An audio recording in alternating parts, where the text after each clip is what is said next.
Jamais aucun philosophe n'a mérité autant que lui de vivre dans la mémoire des hommes.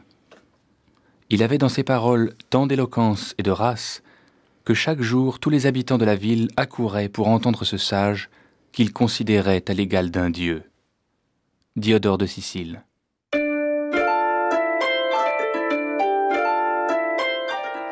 Bonjour à toutes et à tous, bienvenue dans le monde de Pythagore.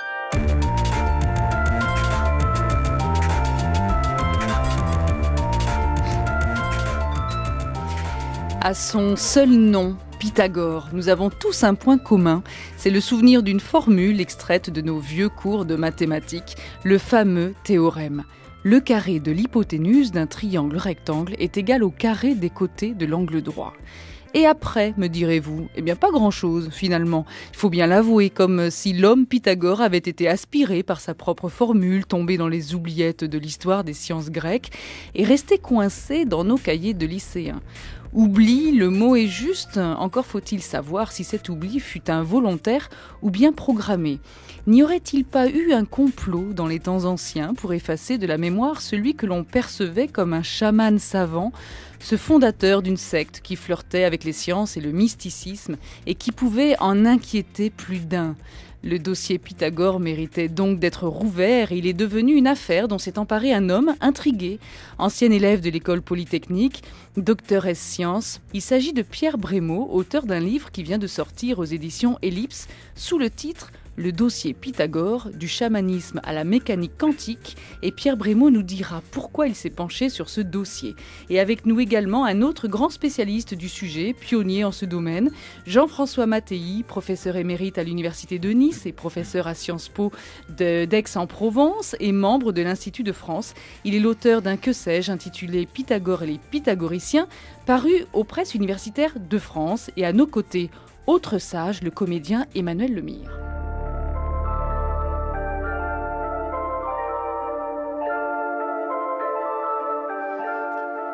Et en seconde partie d'émission, vers 14h48, sans quitter l'univers mathématique, nous vous emmènerons à la Bibliothèque nationale de France, où un chercheur, Dominique Descotes, professeur à l'université de Clermont-Ferrand, est tombé sur un inédit de Blaise Pascal, il y a 1 an, et dont il rend compte aujourd'hui. Heureux découvreur, donc, d'un document exceptionnel, il nous en parle dans un reportage signé Catherine Decopé, désormais inconditionnel, en herbe. Ce spectacle du VIe siècle évoque celui d'un orchestre avant le concert, quand chaque musicien accorde son instrument et s'absorbe dans sa besogne sans entendre les miaulements des autres. Puis, un silence émouvant. Le chef paraît, frappe 3 coups, lève son bâton, et l'harmonie émerge du chaos. Le chef d'orchestre, c'est Pythagore de Samos. Bonjour Pierre Brémaux. Bonjour. Alors ce texte, vous le connaissez, il s'agit des Somnambules, un extrait des Somnambules de Arthur Koestler, essai sur l'histoire des conceptions de l'univers. Il faut le préciser, il vient d'être réédité aux Belles Lettres. Et c'est un texte qui, en fait, depuis 1960, n'avait pas été visiblement réédité. Donc c'est une description qui fait dire que Pythagore fut un homme vénéré. Est-ce qu'on peut dire qu'il a été un véritable dieu en son temps ? Tout à fait. Pythagore effectivement a fondé une secte dans laquelle il était considéré comme l'égal d'un dieu, ou plus précisément pour les Grecs d'un daimon, c'est-à-dire d'un esprit qui était l'esprit de la secte et qui avait des liens avec la divinité. Donc on peut dire que Pythagore était effectivement considéré comme un dieu. Bonjour Jean-François Mattei. Bonjour. Vous êtes aujourd'hui avec nous, mais en duplex de nos studios de France Bleu Provence, à Aix. Ce sentiment-là d'être face à un personnage exceptionnel, vous l'avez ressenti il y a quelques années quand vous êtes penché sur ce Pythagore, justement ? Oui, oui, tout à fait, dans la mesure où Pythagore, dès l'Antiquité, était acclamé à l'égal d'un dieu, ça vient d'être dit, mais c'est présent dans le mot même de Pythagore, puisque lorsque son père l'a baptisé de ce nom, Pythagore, ça signifie exactement l'annonciateur pythien, celui qui parle en public de la Pythie, puisque le père avait eu connaissance de la grossesse de sa femme en allant consulter la Pythie à Delphes. Et donc, dans le mot même de Pythagore, vous avez l'idée de la Pythie d'Apollon, c'est-à-dire du dieu de la lumière et de la sagesse. C'est d'ailleurs assez intéressant. Oui, en dehors de vos travaux, Jean-François Mattei, donc de ce livre, Le que sais-je, notamment, que vous nous avez livré il y a quelques années, et puis dorénavant, le livre écrit par Pierre Brémaux, on peut quand même dire que, alors que le personnage de Pythagore, on le sent, est fascinant, on va en parler aujourd'hui, peu de personnes se sont hasardées sur ce terrain-là. Pourquoi, à votre avis ? Eh bien, d'une certaine manière, c'est à cause de la dimension philosophique, voire même ésotérique de certains des travaux prêtés à Pythagore ou aux pythagoriciens, que la science moderne de type positiviste a pris ses distances un petit peu à l'égard du pythagorisme, trop souvent lié à l'ésotérisme. Mais il y a quand même quelques exceptions remarquables. Je pense au grand physicien français Bernard d'Espagna, qui, dans son ouvrage Le réel voilé, ou dans d'autres textes, se réclame du pythagorisme, c'est-à-dire d'une conception de la physique, ou plus exactement du monde, selon lequel c'est les mathématiques, les réalités ou les instances mathématiques qui définiraient la structure ultime du monde et non pas la matière. Autrement dit, d'Espagna fait bien remarquer qu'il y a une opposition entre le pythagorisme et le matérialisme de Démocrite, le Cype, ou même le matérialisme moderne. Alors c'est vrai qu'on peut s'en réclamer aujourd'hui encore de Pythagore, mais de là à rechercher la vérité aussi sur Pythagore, sur son parcours, c'est peut-être un peu plus difficile. Pierre Brémaux, dites-nous, tout démarre pour vous en l'an 2000, à Rome précisément ?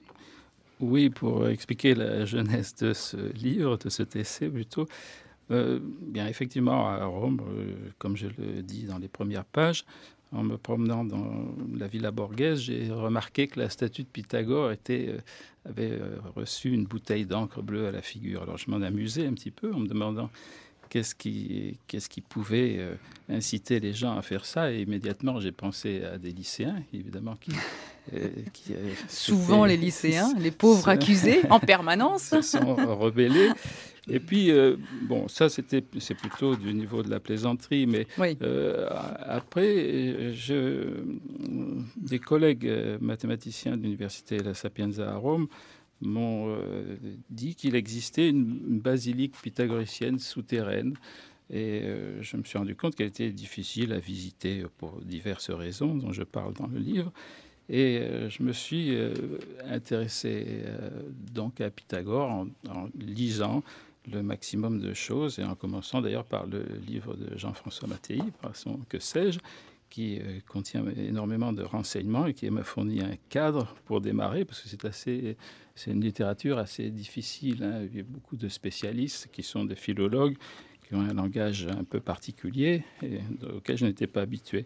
Et en lisant, je me suis rendu compte que finalement, Pythagore, il était reçu de diverses façons, tout à fait inconciliables. Par exemple, des gens comme Bertrand Russell ou comme Kessler trouvent que c'est un génie, qu'il a vraiment fait, que l'humanité lui doit beaucoup, ce que je pense moi aussi.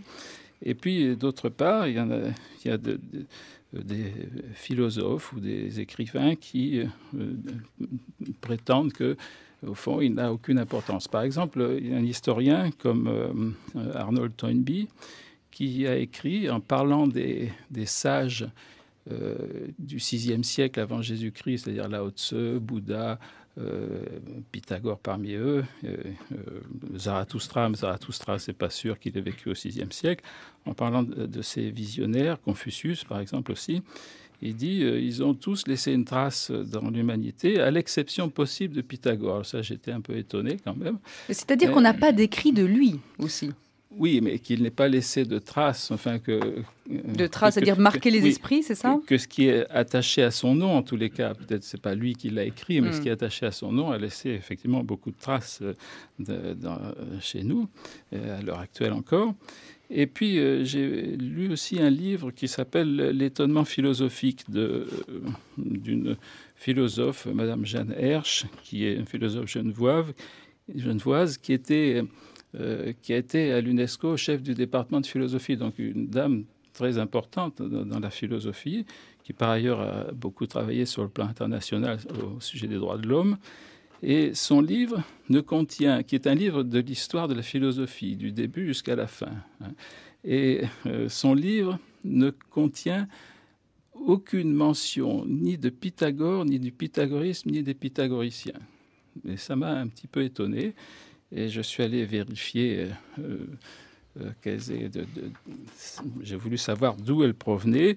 Et en fait, elle était l'élève du philosophe existentialiste chrétien, Karl Jaspers, qui effectivement avait une vision tout à fait négative sur la philosophie grecque en général.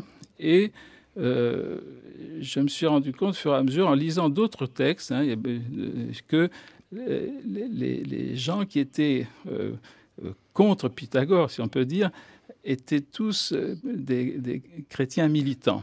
Par exemple, Arnold Toynbee est un chrétien militant, Jan Hersch, élève de Karl Jaspers aussi, je suppose, bien que je ne connaisse pas sa religion. Et puis d'autres comme Louis Breillet et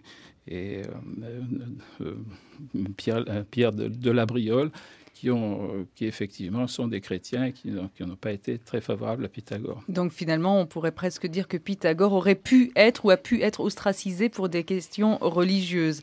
Jean-François Mattei, oui. Pythagore, quand on rentre dans son histoire, et on se rend compte que ses origines flirtent avec celles des dieux, on a une question qui brûle les lèvres, c'est est-ce qu'il a vraiment existé ?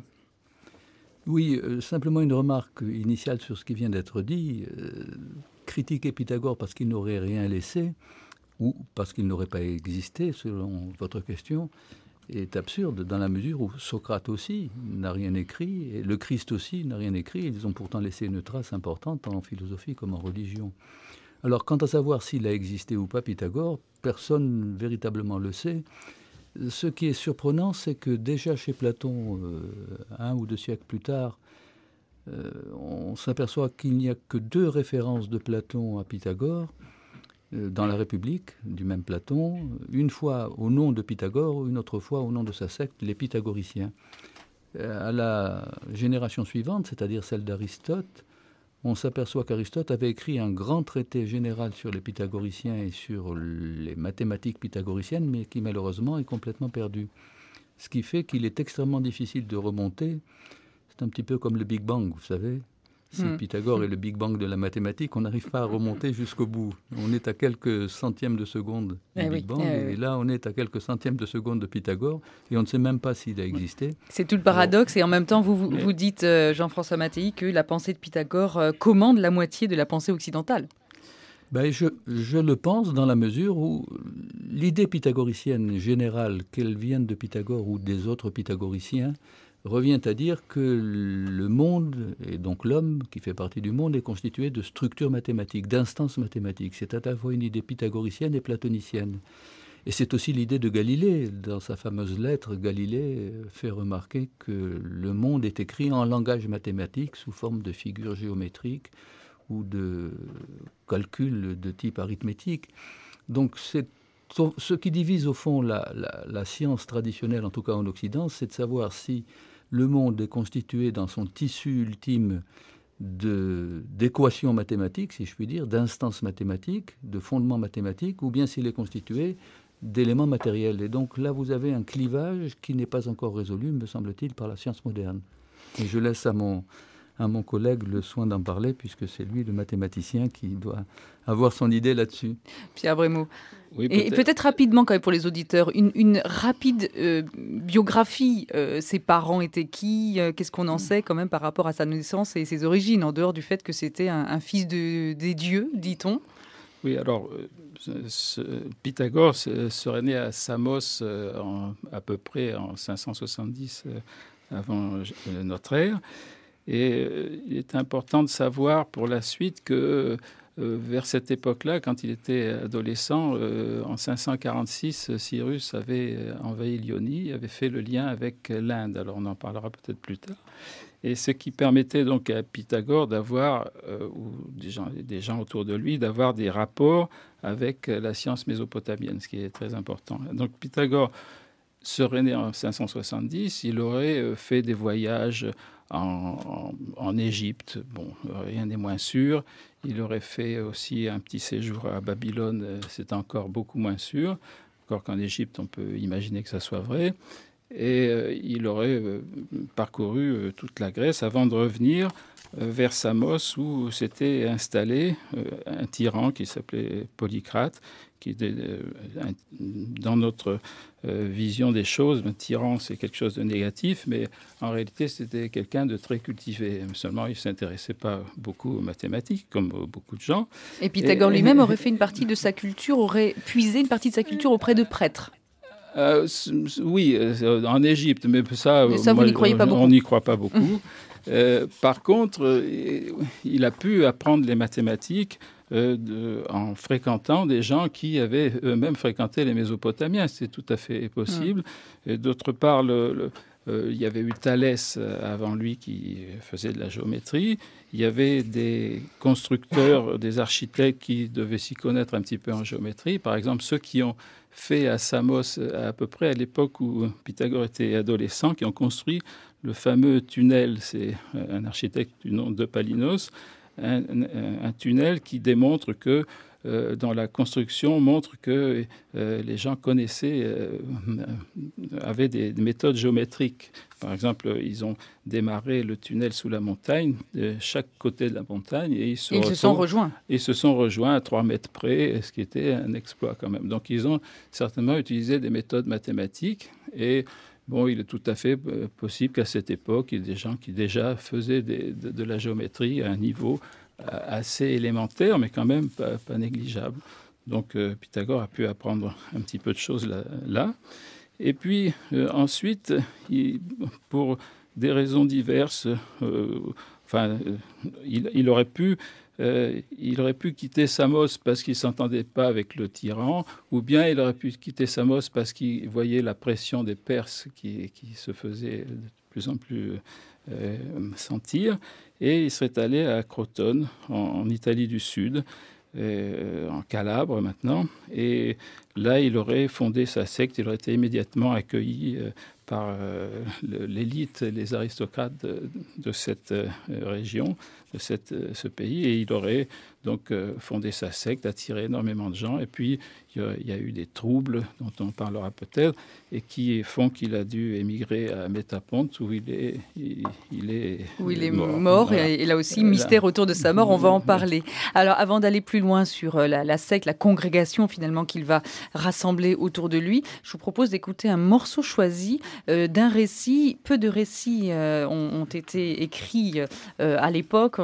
Il y a 3 biographies écrites sur lui entre le 2e et le 4e siècle avant Jésus-Christ. Et là, c'est un morceau choisi du récit de Diogène Laërce intitulé Pythagore. Selon Héraclide, il racontait sur lui-même les choses suivantes. Il avait été autrefois Étalides et passait pour le fils d'Hermès. Hermès lui avait dit de choisir ce qu'il voulait, excepté l'immortalité. Il avait donc demandé de garder vivant comme mort le souvenir de ce qui lui arrivait. Ainsi, dans sa vie, il se souvenait de tout, et une fois mort, il conservait des souvenirs intacts. Plus tard, il entra dans le corps d'Euphorbes et fut blessé par Ménélas. Et Euphorbes disait qu'il avait été Étalides et qu'il tenait d'Hermès ce présent et cette manière qu'avait l'âme de passer d'un lieu à un autre. Et il racontait comment elle avait accompli ses parcours, dans quelles plantes et quels animaux elle s'était trouvée présente, et tout ce que son âme avait éprouvé dans l'Hadès, et ce que les autres y supportent. Euphorbes mort, son âme passa dans Hermotime, et lorsqu'Hermotime mourut, il devint Pyrrhos, le pêcheur d'Élien. De rechef, il se souvenait de tout, comment il avait été auparavant Étalides, puis Euphorbes, puis Hermotime, puis Pyrrhos. Quand Pyrrhos mourut, il devint Pythagore, et se souvint de tout ce qui vient d'être dit. Jean-François Mattei, vous connaissez bien sûr ce texte. Oui. C'est un texte qui finit sur l'idée de la réincarnation. Et c'était une idée aussi fondamentale dans cette congrégation religieuse, dans cette secte. Alors dites-nous sur quoi se basait Pythagore, qu'est-ce qu'il a mis en place? Et puis pour rebondir sur ce document-là, voilà, c'est-à-dire on a un Pythagore qui vient des dieux, un Pythagore dont on ne sait pas grand-chose et qui met en place une congrégation qui visiblement a marqué l'époque et les temps. Oui, on parle généralement de métempsychose pour toutes ces réincarnations. En réalité, Le terme exact, ce serait métensomatose, puisqu'il ne s'agit pas de changer d'âme, psychose, mais de changer de corps, soma. Et je pense que cela vient d'une tradition qui est peut-être antérieure à celle de Pythagore, peut-être une tradition orientale, non seulement la métempsychose, mais la métempsychose qui fait qu'il y a un retour cyclique des naissances. Non seulement chaque nouveau personnage se souvient de son passé, mais il se réincarne de telle manière qu'il boucle d'une certaine manière, en finissant avec Pythagore, une chaîne qui doit se reconstituer par la suite. Il me semble que c'est lié certainement à des spéculations mathématiques ou à des spéculations cosmiques selon lesquelles nécessairement l'humanité, et en particulier celle de Pythagore, qui s'approche de la divinité, doit se réincarner à plusieurs reprises pour aboutir à un cycle parfait. Il me semble même, c'est ce dont j'ai parlé dans quelques textes ou dans quelques articles un peu plus techniques que sais-je, auquel vous faisiez allusion tout à l'heure, il me semble même que c'est lié à la reproduction mathématique du nombre 5, ce que les Grecs appelaient la pentade, c'est-à-dire le nombre qui se reproduit lui-même, formellement, quand 5 se multiplie par 5, ça donne 25, etc., 75, etc. Donc le 5 est le nombre de la reproduction et de la réincarnation, en quelque sorte, et il est en plus lié à des structures, on en parlera peut-être tout à l'heure, à des structures non seulement mathématiques, mais à des structures musicales et des structures physiques. La gamme dite encore aujourd'hui dans les théories musicales, dite de Pythagore, est engendrée par les quintes justes ascendantes. Et donc il y a tout un symbolisme à la fois musical, mystique, philosophique et cosmologique qui est assez complexe et qui, effectivement, pour revenir à ce que nous disions tout à l'heure, a dû effrayer pas mal de monde qui, d'un point de vue positiviste, n'admettent pas, si vous voulez, ce jeu d'analogie ou ce jeu, comme dirait Baudelaire, de correspondance. Je crois que dans le pythagorisme, il y a un jeu de correspondance cosmique, politique, on n'en a pas encore parlé, oui, on va en parler, musical et autres. Mais qui peut faire peur, effectivement, Pierre Brémaud. Alors déjà sur cette congrégation aussi, parce que là, on rentre bien sûr dans tous les apports scientifiques sur différents plans de Pythagore et des pythagoriciens. Mais cette congrégation, rapidement, comment fonctionnait-elle? Sur quoi se basait-elle? Parce qu'il y avait des règles très strictes, une vie très stricte. Et une ouverture d'esprit en même temps. C'est paradoxal. Oui, on en a certaines descriptions. Il est clair qu'il y avait une initiation qui comprenait divers stades. Alors les gens ne sont pas tout à fait d'accord sur le nombre de stades d'initiation, mais on disait qu'au début, le novice ne pouvait écouter Pythagore que derrière un rideau qui cachait le maître à sa vue. Alors, donc sans le voir, sans parler, oui. Et pendant 5 ans, là on retrouve encore le chiffre 5. Oui, bon, est-ce que c'était vraiment... Est-ce qu'il faut aller jusque-là dans l'analyse? Est-ce que c'est lié? Oui, Jean-François Mattei, pas forcément. Hein. Oui. Mais bon, c'est clair qu'on n'acceptait pas n'importe qui dans cette congrégation. On faisait une enquête sur les familles, sur la moralité aussi de la personne. On faisait aussi une enquête physiognomonique qui était, on regardait la structure du visage de la personne et puis on en déduisait des choses. Et on faisait très attention à ne pas avoir des gens qui n'étaient pas considérés comme valables dans la secte. Bon, mais en tous les cas, ça, c'est un peu le cas de toutes les sectes ou même des francs-maçons, par exemple, qui ont un système d'initiation et d'acceptation. Donc une forme élitiste de regroupement. Alors tout à fait. Bon, c'est ça qu'il faut dire avec Pythagore, d'une manière générale. C'est un élitiste, ça n'est pas un démocrate, c'est pas quelqu'un qui croit que tout est donné à tout le monde au départ, et il sélectionne les gens, et il pense que le pouvoir, c'était très important à l'époque, savoir comment on allait partager le pouvoir dans la cité, il pense que le pouvoir ne pouvait être donné qu'à des gens qui avaient été spécialement formés pour ça, qui avaient subi un entraînement. Et c'est ce qu'on appelait plus tard la République des philosophes, ce que Platon a bien expliqué. Et chacun avait un rôle. Alors il faut expliquer qu'il y avait quand même plus d'hommes que de femmes, mais les femmes n'étaient pas exclues de cette enceinte, ce qui est assez rare à l'époque. Oui, alors l'enceinte élitiste et intellectuelle quand même. Oui, et c'est vrai qu'à l'époque, les femmes n'étaient pas, et plus tard aussi en Grèce d'ailleurs, et plus tard dans la société, les femmes n'étaient pas considérées comme égales. On n'ira pas jusqu'à dire que chez les pythagoriciens, ça soit le cas. Hein, mais en tous les cas... Non, parce que si on prend les chiffres, 17 femmes pour 218 adeptes. Bon, voilà. Elles sont quand même largement minoritaires. Oui, ça, c'est la liste que Jean Blic avait dressée. Oui. Et effectivement, il n'y a que 17 femmes. Mais déjà, à l'époque, c'est pas mal. Mais on ne sait pas grand-chose de ces femmes pythagoriciennes. Il y a eu des textes apocryphes qui, en tous les cas, même s'ils ne sont pas... ils n'ont pas été vraiment écrits par les personnes en question, par les femmes en question, eh bien, ils représentent l'idée que se faisaient les pythagoriciens, qui est une idée d'ailleurs qui est proche de l'idée chrétienne, si on veut. D'ailleurs, Clément d'Alexandrie avait cité ces pythagoriciennes lui-même. On va écouter tout de suite un extrait « Femmes pythagoriciennes, fragments et lettres », un document daté de 1932. Théano, en s'entourant de son manteau, fit entrevoir son avant-bras. Et comme quelqu'un lui disait « Quel beau coude !» elle répondit « Mais il n'est pas public. » Il convient d'ailleurs que non seulement le coude, mais que la parole même d'une femme retenue ne soit point à tout le monde, et qu'elle redoute et se garde, comme de se mettre nue en face des étrangers, de faire à tous entendre sa voix. Dans la voix, en effet, transparaissent le sentiment, le caractère et la disposition de celle qui parle. Jean-François Mattei, je me tourne vers vous pour qu'on puisse bien comprendre ce fonctionnement un petit peu avant d'aller au-delà dans les idées, bien sûr. Donc on disait quelques femmes, mais qui existent dans cette enceinte-là. C'était une organisation spécifique. On n'a pas parlé du nombre d'adeptes. On a des chiffres très très différents. 300 à 2000, c'est quand même assez vague.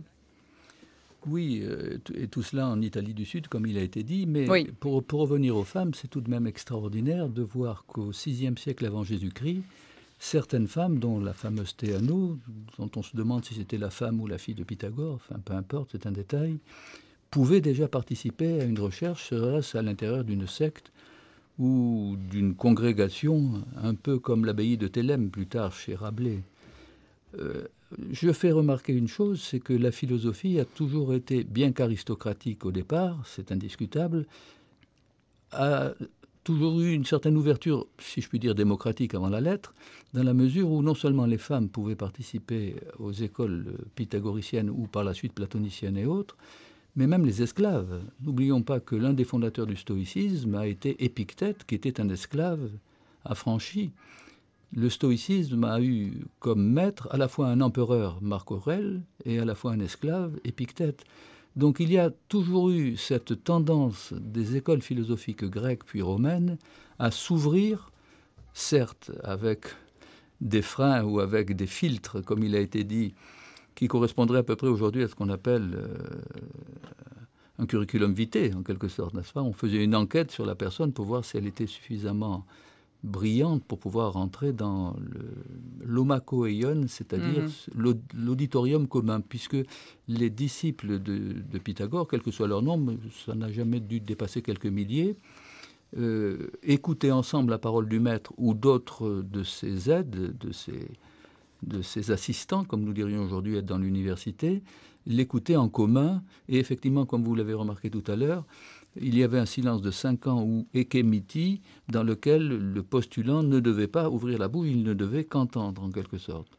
Mais cela dit, il y a énormément de légendes sur la question, et là encore, il est difficile de distinguer la légende de la réalité. Et on dit que personne ne parlait en son propre nom, que si on parlait, qu'on émettait ou une idée ou une perception, c'était forcément, elle provenait forcément de Pythagore. Mais ce que j'ai relevé dans vos livres à tous les deux, c'est quand même le fait que dans cette secte-là, chacun appartient à un groupe qui est censé réfléchir sur tel ou tel secteur. Par exemple, les sébastiques étaient voués aux fonctions religieuses, les pythagoriciens à la connaissance véritable, les physiques à la nature, les politiques aux questions sociales. Donc, il y avait des groupes de travail, on peut dire ça ? Oui, si vous me posez la question, Oui. je pense que ça correspond exactement à ce qu'on appellerait aujourd'hui des groupes de travail ou des laboratoires. Dans une université ou au CNRS, vous avez des gens qui participent à une même enquête, si vous le voulez, ou à un même champ transdisciplinaire et qui font des travaux plus spécifiques tout en ne faisant partie de la même équipe ou du même CNRS. Je dirais d'ailleurs, pour garder la métaphore, qu'il me semble que la congrégation pythagoricienne était davantage du côté CNRS, si je puis dire, que du côté université, puisque dans l'université, serait-ce même les premières universités comme celle de l'Académie de Platon qui a été créée, la première, était d'une certaine manière ouverte à tous. En tout cas, il pouvait y avoir des auditeurs libres, tandis qu'il n'y avait pas d'auditeurs libres chez Pythagore. Là, c'était véritablement une secte, sans que le terme soit entendu, évidemment, de façon péjorative. Une secte dans laquelle le nombre était souverain.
Vous êtes sur France Culture et c'est la suite de la Marche des Sciences sur cette chanson de Rita Mitsuko intitulée Zéro. Nous poursuivons notre émission consacrée aujourd'hui à Pythagore à l'occasion de la sortie du livre de Pierre Brémaux, Le dossier Pythagore, du chamanisme à la mécanique quantique, un livre édité chez Ellipse.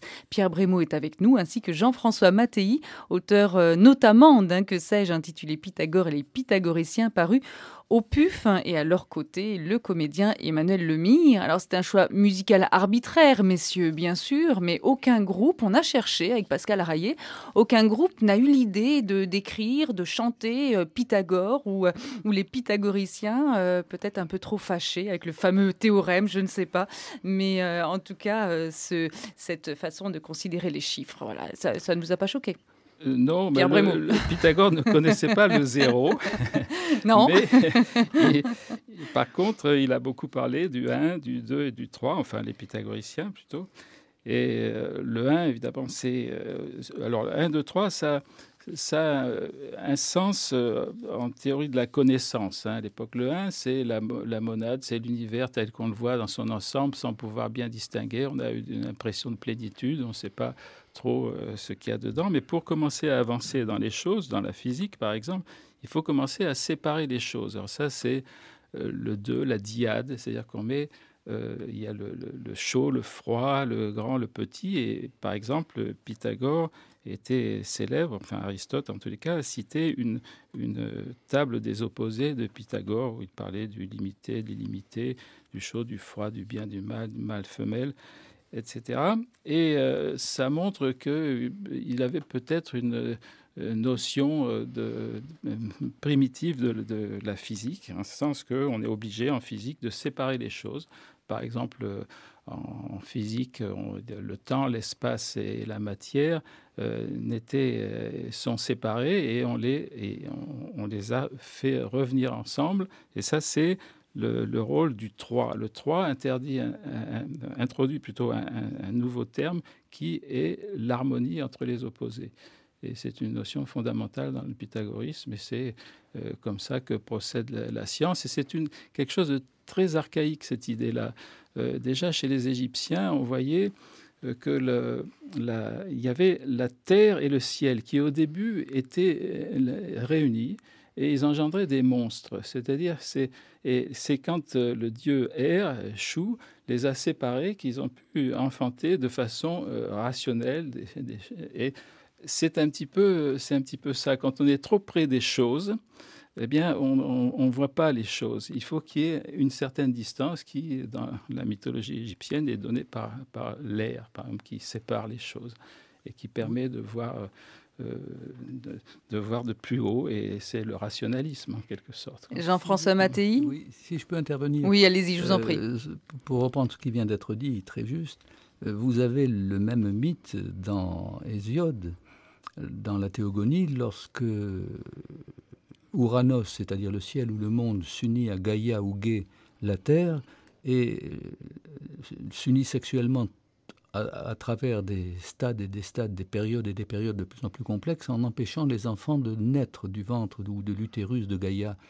Et donc l'un de ces enfants, Chronos, à ne pas confondre avec Chronos, le dieu du temps, mais Chronos avec un kappa, avec une serpe, va couper les testicules de son père et va donc séparer le ciel de la terre, ce qui fait qu'effectivement la connaissance même dans le mythe commence toujours par une séparation, ce qu'on appellera plus tard une analyse, car faire une analyse chimique par exemple, ou une analyse épistémologique dans l'analyse d'un texte, par exemple, ça consiste à séparer les différents éléments qui le constituent pour essayer de les comprendre. Ensuite, on peut reconstituer et faire ce qu'on appelle une synthèse, et donc une réunion. Et là, on vient de parler précisément de la synthèse du chiffre 3, ou du nombre 3 en l'occurrence.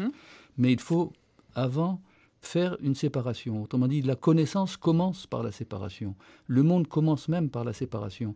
Ou alors, il resterait toujours pris dans le chaos d'Hésiode ou dans une sorte de primitivité qui n'arrive pas à se détacher d'une confusion, d'un pêle-mêle ou d'un tohu-bohu.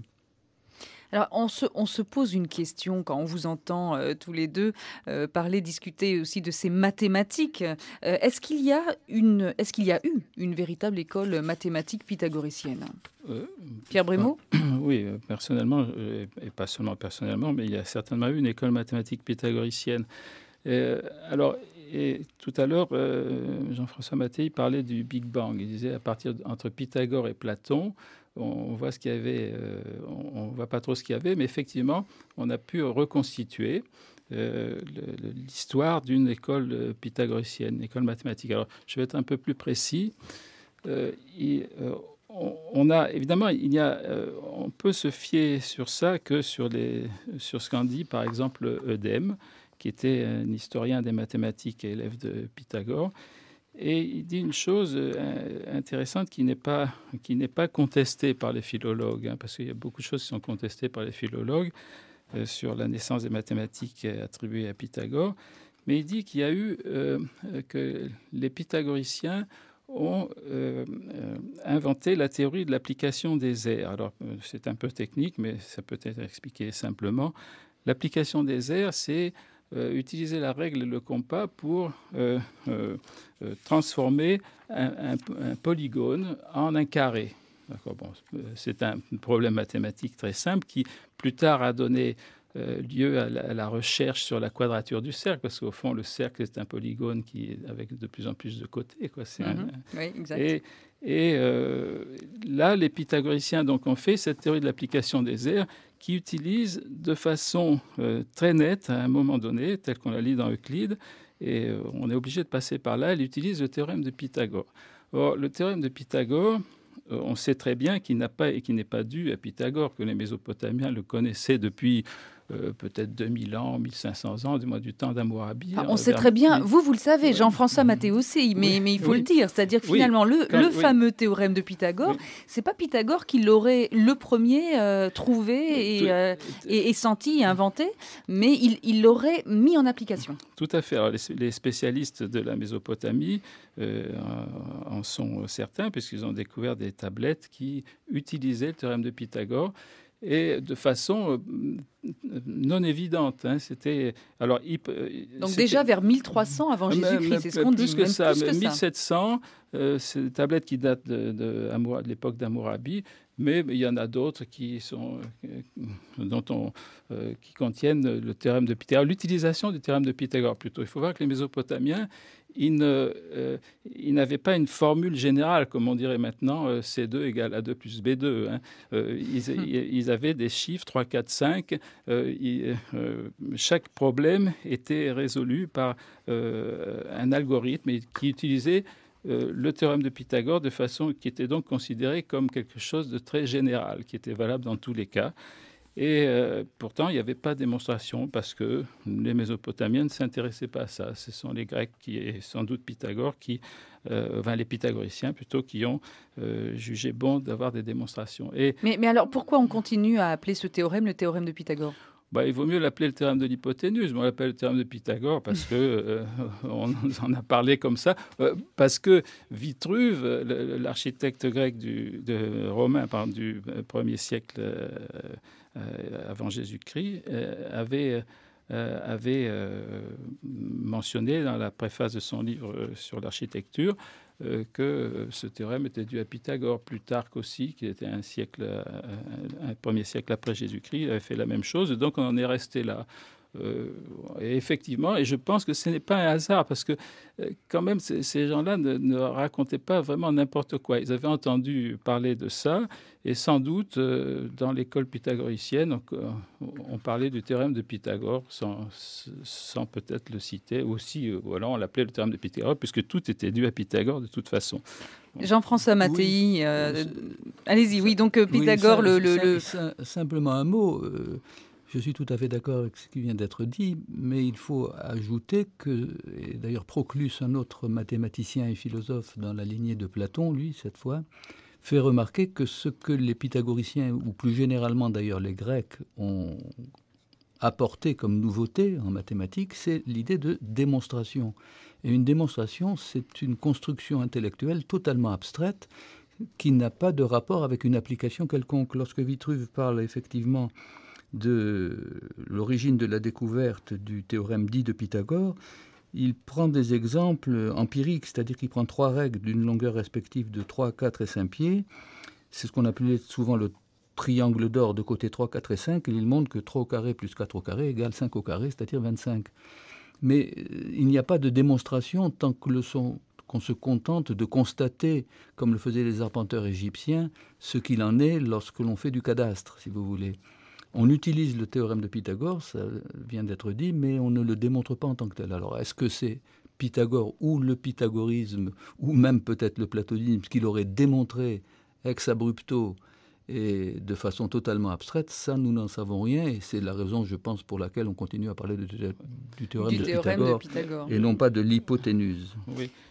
Pierre Brémaud, rapidement, oui, il nous reste très peu de temps. Je pense que ces choses étaient connues dès avant Hippocrate de Chios, qui opérait entre 430 et 450 avant Jésus-Christ. Et ce sont des choses qui sont pythagoriciennes, effectivement. Moi, j'en parle plus longuement dans mon livre, c'est un peu plus technique. On renverra les auditeurs justement sur votre livre, parce que je voudrais quand même aborder un point, c'est on se rend compte que ce Pythagore, dont la vie est remplie de zones d'ombre, a fasciné beaucoup de personnes, Baudelaire, Balzac, Nerval, encore Mallarmé. Je propose d'écouter un dernier texte, un texte de Bertrand Russell, Histoire de la philosophie occidentale, pour prendre un petit peu la mesure justement de l'importance de cet homme Pythagore. Chez Platon, Saint-Augustin, Thomas d'Aquin, Descartes, Spinoza et Leibniz, il y a un mélange intime de religion et de raisonnement, d'aspiration morale et d'admiration logique pour ce qui est infini. Et ceci vient de Pythagore. C'est ce fait qui distingue la théologie intellectualisée de l'Europe du mysticisme étroit de l'Asie. Ce n'est que tout récemment qu'il a été possible de discerner clairement où Pythagore s'était trompé. Nul autre, à ma connaissance, n'a été aussi influent que lui dans le domaine de la pensée. J'insiste sur ce point, car ce qui paraît être du platonisme, une fois analysé, se trouve être essentiellement du pythagorisme. Toute la conception d'un monde éternel, révélé à l'intelligence et non au sens, dérive de lui. Sans lui, les chrétiens n'auraient pas identifié le Christ avec la parole. Sans lui, les théologiens n'auraient pas recherché les preuves logiques de Dieu et de l'immortalité. Tout cela se trouve déjà, implicitement, dans la doctrine de Pythagore. Jean-François Mattei, je me tourne vers vous parce que là, avec Oui. un tel texte, on se dit qu'on lui doit beaucoup à cet homme-là et en même temps, il ne nous reste finalement que ce théorème pour le commun des mortels, pour l'opinion publique générale. Ce n'est pas très, honnête. Ou est-ce que, comme Pierre Brémaux, vous avez le sentiment qu'il a peut-être été négligé, voire ostracisé ? Je crois qu'il a été négligé surtout depuis, en gros, le 19e ou le 20e siècle, c'est-à-dire à une époque qui est devenue de plus en plus positiviste et qui veut être d'un rationalisme strict. Donc tout ce qui déborde ce rationalisme, que ce soit sous forme d'une spéculation arithmologique sur les nombres, que ce soit sous la forme d'une spéculation musicale et même aussi politique, puisque on n'en a pas encore parlé, mais toutes les spéculations pythagoriciennes tournaient aussi autour de la politique, ce qu'on retrouvera chez Platon dans la République ou dans le Timée. C'est-à-dire que pour tous ces auteurs, bien que nous ayons parlé auparavant de séparation, ils séparaient peut-être les problèmes, mais ils reconstituaient une sorte d'unité, une ténébreuse et profonde unité, aurait dit Baudelaire, si vous voulez, qui montre que toutes les choses concourent, que toutes les choses participent d'une certaine manière. Et de mon point de vue, c'est peut-être parce que je suis intéressé par la musique et que je suis moi-même musicien, j'ai toujours été frappé par le fait que la grande découverte de Pythagore, c'est quand même ce qu'on appelle, vous parliez du théorème de Pythagore, mais c'est ce qu'on appelle en musique la gamme de Pythagore, la gamme pythagoricienne, qui est une gamme naturelle, évidemment, non pas une gamme tempérée qui se tempère avec des intervalles égaux depuis Bach et depuis le clavecin bien tempéré, mais c'est les spéculations strictement musicales qui sont à la fois cosmiques sur l'harmonie des sphères, qui sont en même temps politiques, c'est-à-dire que c'est d'une certaine manière la musique qui, pour Pythagore, me semble-t-il, en tout cas à mes yeux, ou en l'occurrence à mes oreilles, est la grande découverte du pythagorisme. D'ailleurs, beaucoup de musiciens modernes, je pense en particulier à Leonard Bernstein, qui cite Pythagore, ou d'autres compositeurs qui citent Pythagore comme au moins l'image symbolique qui les a entraînés à composer. Et ce sera le mot de la fin, Jean-François Mattei. C'est ce qu'on lui doit encore, effectivement, c'est ce rapport, ce rapprochement de la musique et des mathématiques. Merci à tous les deux d'avoir ouvert l'affaire Pythagore, j'ai envie de dire, nous avoir mis en appétit parce qu'il reste bien d'autres terrains à scruter, mais je renvoie nos auditeurs bien sûr à vos ouvrages. Pierre Brémaux, le dossier Pythagore, du chamanisme à la mécanique quantique, donc édité, qui vient de paraître chez Ellipse. Et Jean-François Mattei, je cite votre Que sais-je, Pythagore et les pythagoriciens, paru aux éditions Presse universitaire de France, mais il y en a bien d'autres que nous mettrons également en ligne sur notre site. Et merci Emmanuel Lemire pour nous avoir offert ces morceaux choisis de textes qui rendaient la vie et le personnage Pythagore. Et puis dans quelques instants, messieurs, découverte d'un autre manuscrit inédit, un théorème de géométrie signé Blaise Pascal. Restez avec nous parce qu'on en parle tout de suite dans la seconde partie de La Marche des Sciences.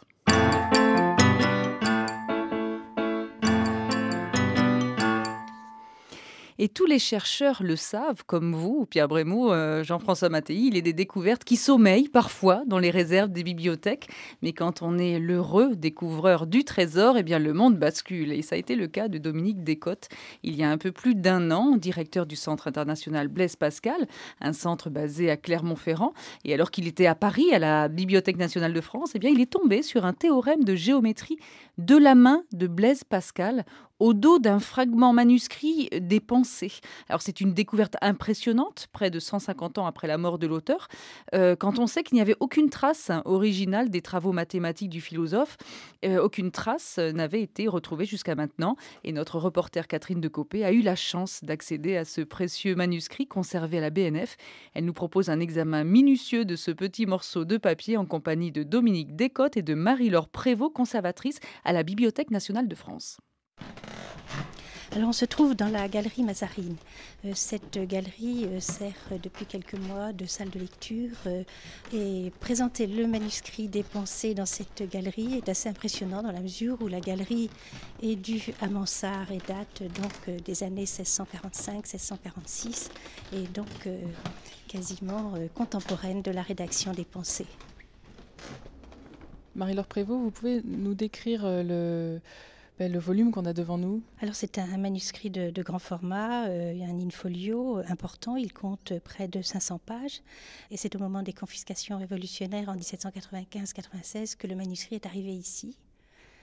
Alors il est arrivé en même temps que les 2 copies qui existent et qui avaient été établies par les messieurs de Port-Royal. Et comme ces 2 copies, c'est un manuscrit qui est relié de plein parchemin vert et qui porte au dos recueil original des pensées de Pascal.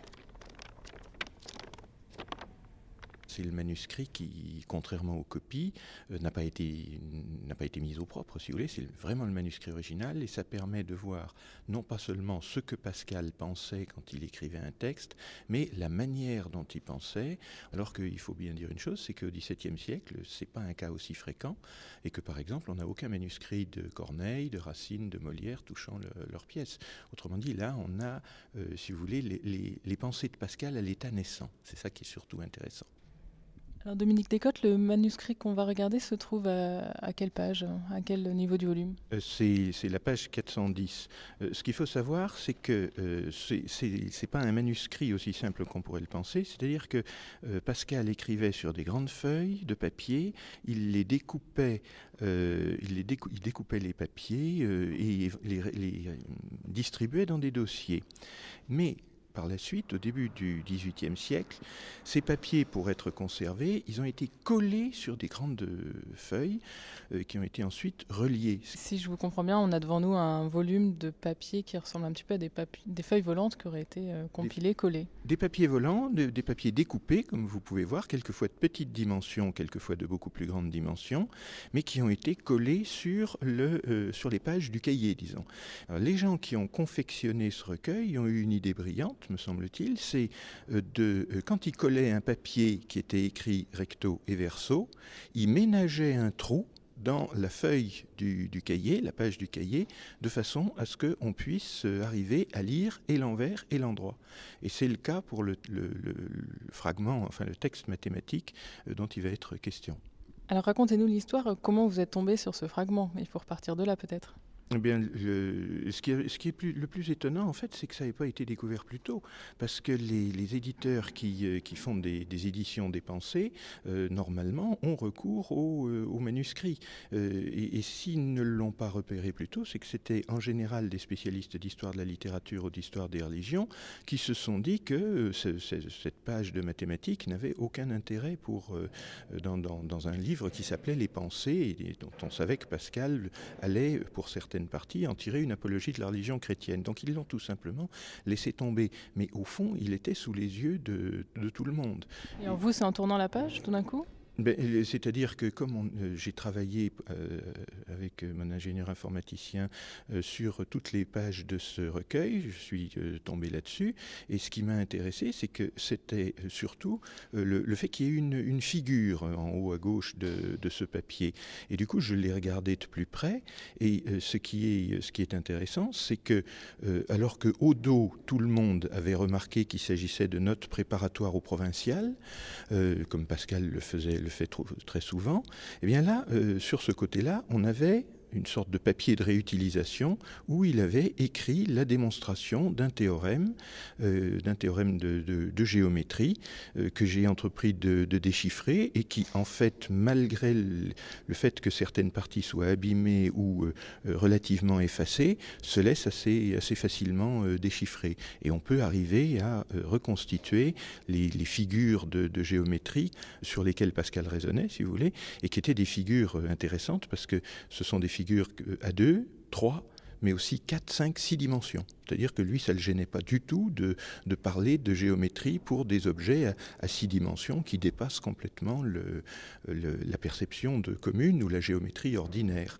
Alors, ce qu'on peut savoir, c'est que c'est un type de géométrie qui se rattache aux derniers travaux de Pascal sur la ligne qu'on appelait la cycloïde ou la roulette, et qui correspond à un modèle de géométrie qu'on appelle la géométrie des indivisibles. Alors l'expression n'existe plus aujourd'hui, mais ce qu'on connaît aujourd'hui, c'est l'expression de calcul différentiel et de calcul intégral. Et là, on voit ces calculs faits sous forme, alors c'est ça qui est intéressant, sous forme symbolique. C'est-à-dire que ça n'est pas rédigé. Et il y a beaucoup de gens qui ont dit, Descartes avait inventé l'algèbre symbolique, ensuite, quelques années plus tard, Leibniz en a fait autant, Pascal a toujours été incapable de comprendre l'utilisation, l'usage, l'utilité d'un symbolisme. Et alors ça, ce qui est très intéressant, c'est que ça montre le contraire. Et alors effectivement, on voit apparaître dans ce texte-là le signe en forme de S, qui est le signe que Leibniz utilisera pour désigner, par exemple, des sommes de surface, des sommes de solides, S comme somme, et qu'on attribuait à Leibniz. Dominique Descotes, vous évoquez la méthode de Pascal à l'œuvre, donc en algèbre et en géométrie, et aussi finalement en philosophie. Alors quel est le rapport entre ces deux méthodes ? Mais si vous prenez un des grands textes de Pascal, par exemple le texte sur les deux infinis ou le texte sur l'imagination, on a toujours les mêmes procédés. C'est-à-dire qu'il écrit au milieu de la page, il corrige dans les intervalles des lignes, et puis ensuite les corrections vont en marge de droite, en marge de gauche, en haut et en bas. Et c'est une méthode qui est constamment la même. Et ici, on a des éléments qui montrent qu'effectivement, il se corrige et il apporte beaucoup d'attention à la disposition de ce qu'il écrit. Très souvent, quand il écrit sous forme de tableau. Et ça, c'est un exemple particulier. Comment comprendre que Pascal, alors je sais qu'à l'époque, les penseurs ne publiaient pas tout ce qu'ils produisaient, mais comment comprendre le fait que finalement Pascal ait décidé de faire de cette page un brouillon ? C'est que le papier n'est pas forcément une denrée bon marché et qu'on n'en a pas forcément sous la main. C'est du papier de réutilisation. Manifestement, il avait fait son théorème. Ce théorème, encore une fois, il est très original pour le contenu, mais il ne lui a pas servi. Et si on prend les traités sur la roulette qui utilisent la même méthode, on ne le retrouve à aucun endroit. Alors, ce que ça prouve, c'est qu'il avait en gibecière beaucoup de découvertes mathématiques, mais ça on le savait déjà, et qu'il n'a pas tout publié. Alors peut-être qu'on fera un jour de nouvelles découvertes de manuscrits mathématiques de Pascal. Ce jour-là, je serais très content. Mais c'est quand même relativement rare, et pour le moment, c'est le seul.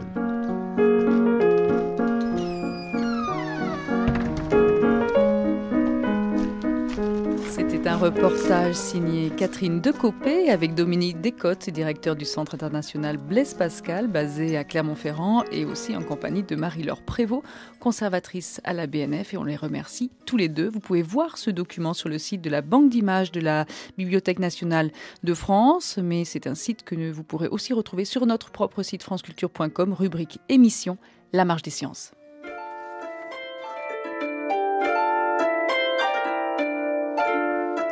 Et c'est la fin de ce numéro. Rendez-vous donc la semaine prochaine pour un autre épisode de l'Histoire des sciences, à l'occasion de l'exposition Sciences et curiosités à la Cour de Versailles qui vient d'ouvrir au château de Versailles.